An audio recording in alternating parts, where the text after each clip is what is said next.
একজন হাসব্যান্ড আরকি তার স্ত্রীর সাথে তার মার একটা আ বোঝাপড়ার সমস্যা হচ্ছে এই পোস্টপার্টাম ডিপ্রেশন এর সময়টাতেই, হ্যাঁ? শাশুড়ি তাকে নানান রকম অ্যাবিউজ করছে, আ ওভার পসেসিভনেস দেখাচ্ছে, কম্পেয়ার করছে নিজের লাইফের সাথে।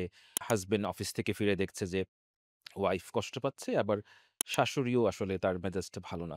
এই মাঝখান থেকে উনি উনার মাকে কিভাবে আসলে সামলাতে পারে বলে একজন সাইকিয়াট্রিস্ট হিসেবে আপনি মনে করেন? কিভাবে তিনি এই কনফ্লিক্ট টা ম্যানেজ করবেন? মানে এটা কোয়াইট কমন একটা সিনারিও আপনি যেটা বলে থাকলেন যে হ্যাঁ, শাশুড়িরা জিনিসটা হয়তোবা এখন যেরকম সাইকিয়াট্রিক ডিসঅর্ডারস গুলা যেরকম এত ওপেনলি ডিসকাস করা হয় তাদের সময় হয়তো সে হয়তোবা আসলে এই জিনিসটা সম্পর্কে জানেই না। এমনও হতে পারে যে তার দোষ না। সে আসলে জানে না জিনিসটা সম্পর্কে যে আসলে একটা রোগ বা সে নিডস ট্রিটমেন্ট তার পুত্রবধূর যে একটা ট্রিটমেন্ট দরকার সে হয়তোবা এটা বুঝতেছে না।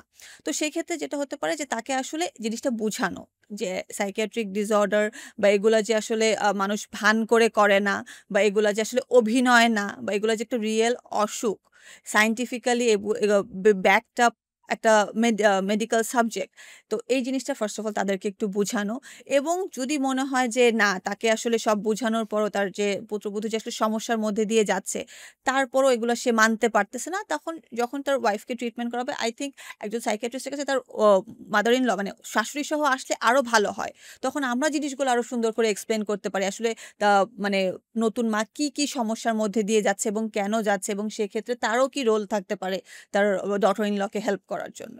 রাইট, আপনি অনেক সুন্দর বলেছেন। আমি জাস্ট একটা জিনিস এড করি যে কিছু ক্ষেত্রে কনফ্লিক্ট টা আমি বলব যে ঠিক করা যায় না অনেক সময়। দেখা গেছে আপনি যতই আনবেন, যেহেতু আগের যুগের মানুষ তারা খুব স্ট্রিক্ট থাকে, হ্যাঁ?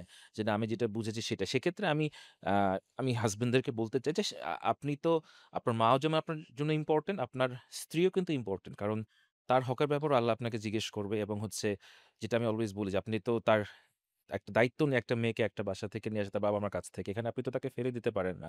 এবং আপনার মা যদি তাকে আমি বলব যে অন্যায় কথা বলে, খারাপ কথা বলে, আপনি যদি মিনিমাম প্রোটেস্ট না করেন, এট লিস্ট চেষ্টা না করেন, এটার দায়িত্বটা আপনার উপরেও বর্তায়। সো এখানে তাকে কিছুটা হলেও শক্ত থাকতে হবে। মা যদি অভিমানও করে, মা যদি কিছু কটু কথা বলে, এগুলা ডেফিনিটলি তিনি বেশিদিন বলবেন না এবং বললেও এটাকে আসলে পাত্তা দেওয়া উচিত না। কারণ আপনার একে তো আপনার স্ত্রী, তার সুস্থ থাকতে হবে।